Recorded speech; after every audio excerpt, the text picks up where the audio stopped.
Hi, Mochismo Eugene. Welcome to another video from Exit Strategy. Please like, subscribe, share, give a thumbs up for the video if you like it, and pass it along if you think somebody will benefit from it. Appreciate all your support, and I can't say thank you enough. The narcissist has to both know what you're doing and how you're doing. They not only need to know how you're doing as far as your welfare, whether you're down and out, broken, destroyed, decapitated. They need to know what you're doing, and reason why they need to know what you're doing is because they have no conversation, they have no identity, they have nothing to talk about, they have nothing that anyone's interested in. So therefore, in order to have a conversation or have somewhat of a personality, they have to go around and garner tidbits, cut and paste, if you will, of other people's conversation, other people's way of life, other people's just way of living and doing things. So, and I think in just the grand scheme of things, we all adopt things from other people. We all get ideas from one another. But the difference from a healthy person and a person with maybe a cluster B personality or a narcissist, particularly, they don't have this personality. They don't have this way where they can just adopt certain things from people and things and places and go on to just form their own way of living.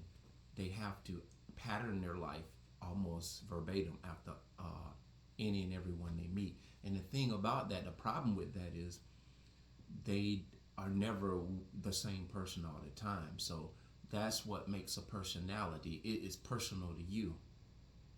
That's personal to you, to the point where a person can pretty much, if they had to go on the stand, they at a witness trial or something on your character, based on a character witness, they would be able to pretty much tell a person or the judge who you are, and you'll have probably 5 or 7 out of 10 people that will be able to say they know you in that pretty much same parallel way, give or take, with some small discrepancies. But with a narcissist, if a person was to, or if people were to talk about the narcissist as they knew them, if we went out and did like a poll, or like got some people that knew them to tell you who they were, they will either give you some, oh, well, they were quiet, or they didn't talk that much, or I didn't know them that well other than work. They always came to work and did what they were supposed to do.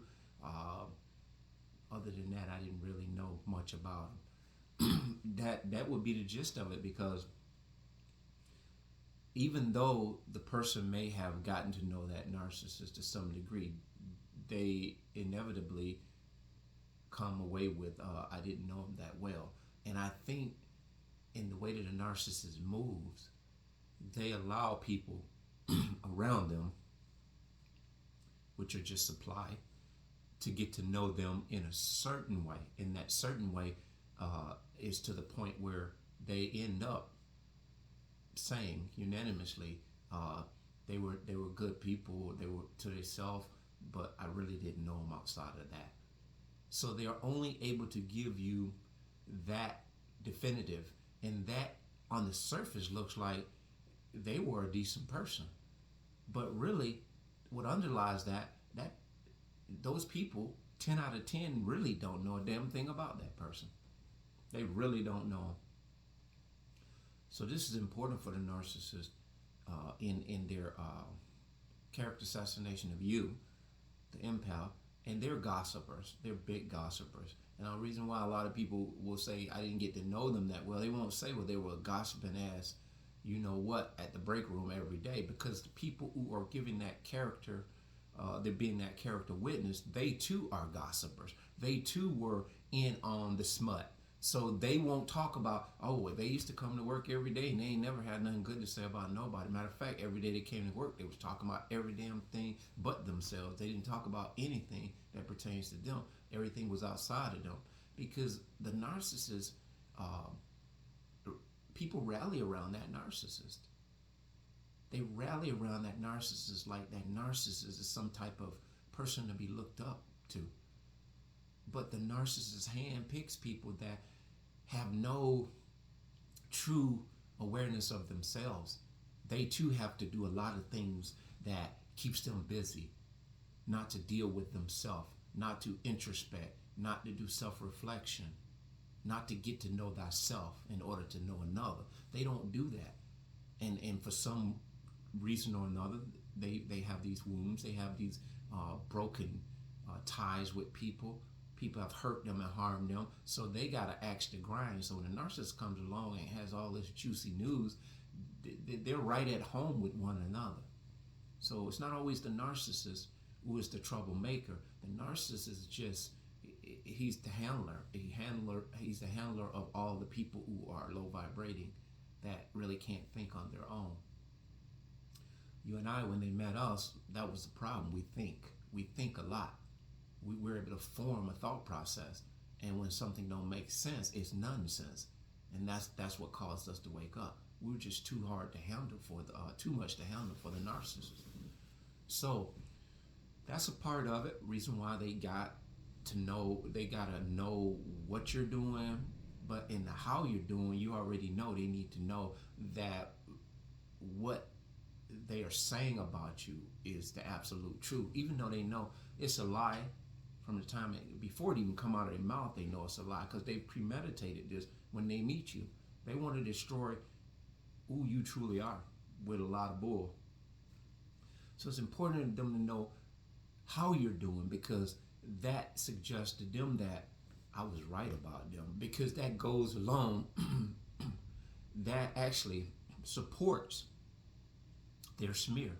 So when they're saying these things to people, and they come upon you, or that flying monkey comes back and reports and say, well, I saw him the other day, and he broke his foot and he's just not looking good, meaning me, and they will go and run that back to the narcissist. So the narcissist is getting an energetic high off of that, and because that satisfies that dysregulation of they're the no good POS.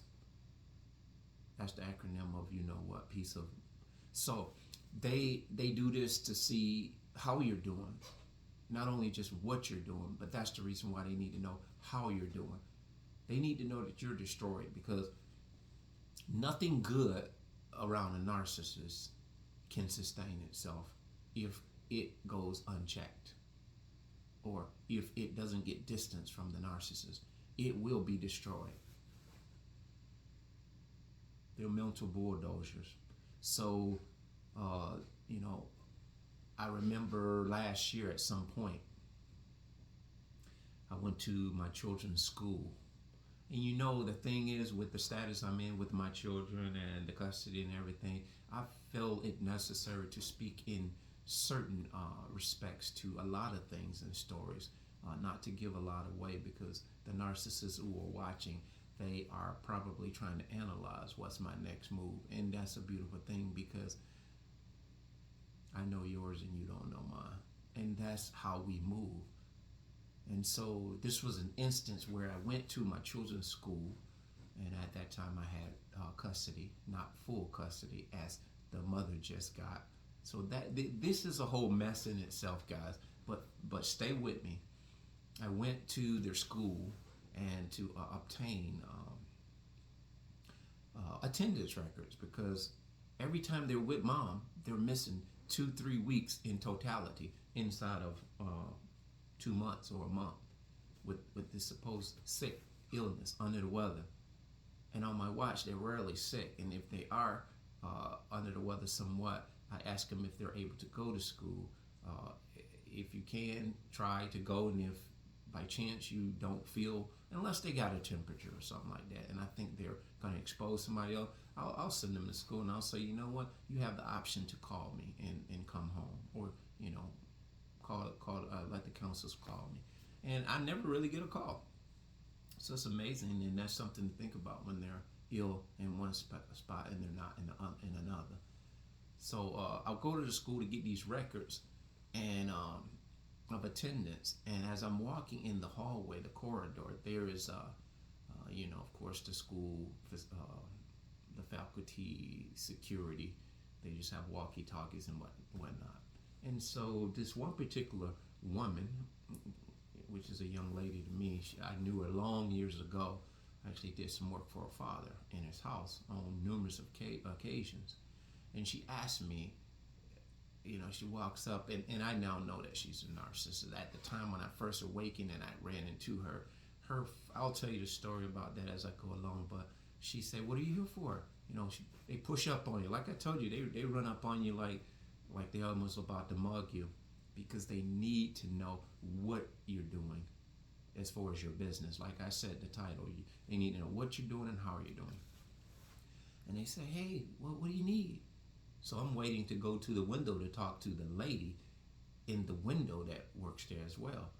I don't have any business divulging anything to anybody else. That's how you move when you're awakened. At times past, I probably would have shared my business. And this is something important too. When people push up on you in a place where they work and they are trying to garner information about what you're there in that specific facility for, and that business is not with them, and you need to speak directly to that person, be mindful and be careful, because that person could be siphoning information, because everybody's a flying monkey to some degree, because we're all carrying messages of what we heard, some to the detriment of others. And so they were just, nosy as hell. And again, they need information. They need to be able to appear to be somebody. So they're getting information from here and there. So this is what they talk about all day long. Oh, I ran into so-and-so. So this is what makes their day go by. So she said, "What do you need?" I say, "I'm here to speak to that lady in the window." She said, I can help you if it's something. Tell me what you need." And I said, "No, I'm good." I say, "I'm going to speak to her." And, politely. And so she turned around, and I'm going to show you something. This is where a narcissist knows, or not knows, but they're offended by the fact that they didn't get what they want from you. And so she turns and she says, "What do you need? Psychological help?" And I looked at her and I smiled. I just smiled. Because what you have to understand, at that moment, that injury that I gave her, it made her project on me what in fact that spirit of darkness was telling her. You need psychological help. I figured I should share that with you guys, man. If there's anybody that's out there that's had somebody project and just said something out of the blue that was totally off the Richter to you, and it didn't make logical sense, write it in the comments. I am very interested in knowing. So anyway, she said, "You need psychological help or something?" And then she walking away, she said something to the degree like, "I was just trying to help you." So I caused an injury because of what? She didn't get the information, which is fuel for her to take on, feel valid, and to take on some information. The Bible talks about backbiters, slanderers. These are what narcissists are. That's all they do. Backbite and slander. All day, every day. They don't take days off. So I slighted her, and she went back inside of the plexit where the walk-through security thing was, like a wounded dog or a wounded animal. This is what you do, impals. This is what you do, because they are so accustomed to when they come up on you, pull up on you, they're expecting to get that thing that they're out to get. And when you give them that unexpected reply that they didn't anticipate, you watch. You will see. That will be the taste test. You offend them in a major way. So I eventually got my paperwork, and I left. And it's printout of both of my kids' attendance. So, backstory. I knew her when she was probably early 20s, maybe. Yep. Probably 19. And I did some work in her father's house. put some flooring down. And so she was living with her father at that time. Actually, she was in her early 20s, had a kid, a daughter, by a guy who was in the military. So the story of that, how that went, she married him, and by him being deployed a lot or in the military, she was messing around and doing a lot of crazy stuff. And I guess he eventually just divorced her because she was just straight slutting herself out. And so I think let her tell it. You know how they always do. They don't tell you the story. They generalize. Oh, he was just in the military. He was always gone. So they leave out the part. So I just couldn't keep my body to myself. And so I think I had heard, you take stuff with a grain of salt, empath. We don't really pass information. But I had heard from actually one of the guys that used to come over there. And it was weird because they didn't seem like they were sexually involved or intimate. He just came over there periodically, like he was just the male friend, and he was a little much older. But the thing I eventually found out that he was an addict himself, and he was probably either bringing her drugs to some degree, maybe pills, and she smoked marijuana at the time. But I just think, they medicate themselves with a lot of prescription medication too. This is what helps them to regulate themselves. So I think he's the one who kind of divulged to me that she wasn't well and didn't know how to be faithful. And so this guy was just telling me all this girl's business, and I guess he was essentially saying, I just come over here to hang out, but she ain't really no good. And so the father, which is my point, I did work for the father, and he worked in the medical industry. He retired, whatever, but he eventually met a woman online or somewhere he met her. And I had, I don't know if I was awake at that point or not. No, I wasn't. That was way back. And I didn't know about narcissism or anything, but I'm going to tell you how intuitive I was as an empath. I knew that this woman was a master manipulator, and I used to say this to the daughter. But at the same time, the daughter was very much the same thing. And I'm going to show you looking back at it. What she did was, the daughter, she used to use her father's credit card. He would probably give it to her sometimes to go get her some gas in her car. She just didn't work. She would just freeload her. Those adult children that, the father or the mother just decided to let them live with them because they know they ain't well. And they would rather them live with them rather than to be out there having to go back and forth always over there after a call. Oh, he ain't doing me right, or she ain't doing me right. They don't want to play referee, so he lets her stay there with the daughter. He loved the granddaughter. And so the thing is, he would let her use this card. She would use it excessively, and sometimes she would even go in his wallet and steal it and use it. And so when he gets the statement, he's like $2,000-$3,000 in the hole. And every time I used to go over there, he would be yelling and cussing, and I'd walk in. I said, "What's going on?" It's like, man, this.